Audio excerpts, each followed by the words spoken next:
역사적으로 가장 격렬했던 라이벌 관계들. 시간이 지나면서 국가, 개인, 심지어 주요 기업 간의 경쟁이 존재해 왔습니다. 불행히도 이러한 충돌 중 일부는 생명, 돈, 그리고 자유의 상실을 초래했습니다. 오늘은 가장 격렬하고 기억에 남는 경쟁 몇 가지를 강조해 보겠습니다. 프랑스 vs 영국. 오늘날 프랑스와 영국의 우정을 보면 두 나라가 700년간 전쟁을 치렀다는 사실이 믿기지 않을 것입니다.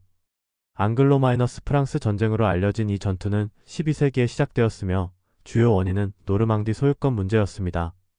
노르망디는 처음에 북부 프랑스의 일부였습니다. 프랑스와 영국은 116년 동안 지속된 100년 전쟁에 참여했으며 이 기간 동안 대부분의 프랑스는 영국의 지배를 받았습니다. 그러나 1400년대 중반까지 프랑스는 대부분의 도시를 되찾았습니다. 흥미롭게도 이들의 경쟁은 19세기에 끝났고 두 나라는 세계대전에서 같은 편으로 싸우게 되었습니다. 러시아와 폴란드. 러시아와 폴란드의 경쟁은 1000년 동안 지속되었습니다. 이 경쟁은 10세기에 시작되었으며 두 나라의 지도자들이 서로 대립했기 때문입니다. 이 경쟁은 러시아가 여러 차례 침략당한 이유 중 하나로 혼란의 시기를 겪고 있었습니다. 600년 후 러시아가 힘을 되찾자 폴란드를 공격하기 시작했습니다. 1772년부터 1795년까지 러시아는 폴란드의 상당 부분을 점령하여 사실상 그 나라를 소멸시켰습니다. 그러나 폴란드는 1991년에 러시아로부터 독립할 수 있었습니다.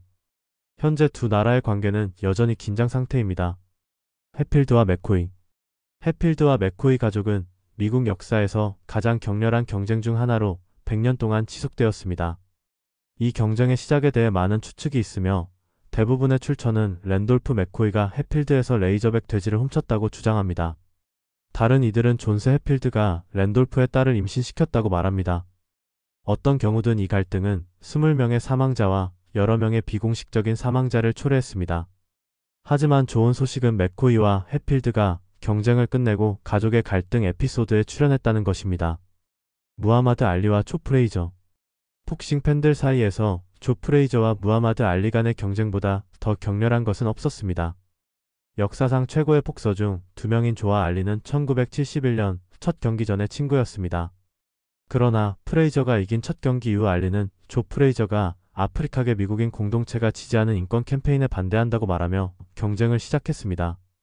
1973년 재경기 전 심리전의 왕이자 유창한 화자인 알리는 프레이저에 대해 많은 발언을 하여 경쟁이 더욱 격화되었습니다. 조와 알리는 마닐라의 스릴러라는 이름의 경기에서 14라운드를 싸웠고 알리가 기술적 KO로 승리했습니다. 코너 맥그리거와 하빕 누르마고메도프. 코너가 하빕과 싸운 지 몇 년이 지났지만 그들의 경쟁은 여전히 많은 UFC 팬들의 기억에 생생합니다. 프레이저와 알리처럼 코너와 하빕도 한때 친구였습니다. 그들은 2014년에 코너와 포이리의 경기 후 사진을 올리기도 했습니다.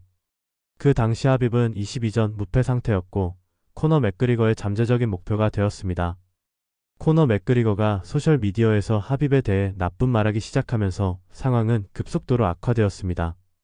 하빕이 코너의 훈련 파트너인 아르템 로보프를 공격했을 때 코너는 아일랜드 친구들과 함께 바클레이 센터로 날아가 하빕이 탄 버스에 의자를 던졌습니다. 코너와 하빕의 싸움 전후로 많은 드라마가 있었습니다. 하빕이 승리한 후 링에서 나와 코너의 팀원인 딜리온 다니스를 공격했습니다. 하빕의 친구들이 이미 패배한 코너에게 주먹을 날리기 시작했습니다. 미국과 소련. 소련과 미국 간의 냉전은 현대 사회에서 중요한 역할을 했습니다. 이 전쟁은 1945년에 시작되어 권력과 통제를 위한 전투였습니다. 소련은 제2차 세계대전 이후 공산주의와 사회주의를 확산하려 했고 미국은 자본주의와 민주주의를 대중화하려는 캠페인을 벌였습니다. 이 전쟁에서 두 나라는 베트남 전쟁과 같은 대리 전쟁을 자금 지원하고 지원했습니다.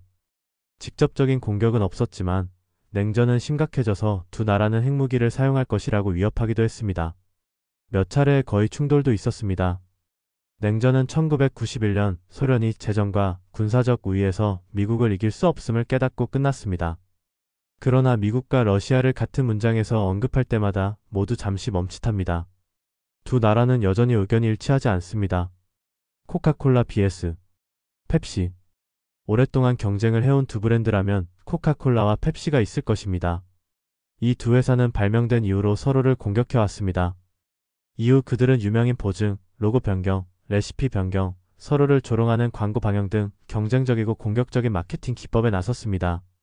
재미있는 사실은 1922년부터 1933년까지 코카콜라가 펩시 회사를 인수할 기회를 3번 가졌지만 제안이 거절되었다는 것입니다. 애플과 삼성. 이 경쟁은 삼성의 첫 스마트폰인 삼성 갤럭시 S가 2009년에 출시되면서 시작되었습니다. 이는 첫 아이폰이 출시된 지 2년 후입니다. 애플은 이를 가볍게 여기지 않았고 경쟁이 시작되었습니다. 그 당시 스티브 잡스, 애플의 공동 창립자는 애플이 스마트폰 산업을 지배할 것이라고 생각했기 때문에 이 움직임에 분노했다고 알려져 있습니다. 2011년 애플은 삼성의 일부 기능이 자신들의 것을 복사했다고 주장했습니다. 삼성은 이에 반격하며 법적 다툼이 시작되었습니다. 애플이 더 많은 판매를 올리지만 삼성은 항상 더 빠른 속도로 새로운 스마트폰을 출시합니다. 따라서 경쟁은 여전히 치열합니다. 레알 마드리드와 바르셀로나. 엘 클라시코는 단순한 축구 경쟁처럼 보일 수 있지만 그 경쟁은 생각보다 더 깊은 의미를 지니고 있습니다. 1936년부터 1939년까지 이어진 스페인 내전 동안 이 두 도시인 마드리드와 바르셀로나 사이에는 많은 정치적 긴장이 있었습니다. 그래서 전쟁이 끝난 후에도 바르셀로나나 레알 마드리드를 지지하는 것은 어느 정치적 입장을 지지하거나 믿는지를 나타냈습니다. 스페인 내전 동안 바르셀로나는 카탈로니아로 알려져 있으며 스페인을 지지했지만 마드리드는 반대편에 있었습니다. 이 경쟁은 1943년 코파 델 제너럴리시모에서 더욱 격화되었는데 이때 바르셀로나 선수들은 2차전에서 야유를 받았습니다. 더욱이 고위군 관계자들이 일부 선수들을 위협하기도 했습니다. 그 후 바르셀로나 팬들은 마드리드로 여행하는 것이 금지되었습니다.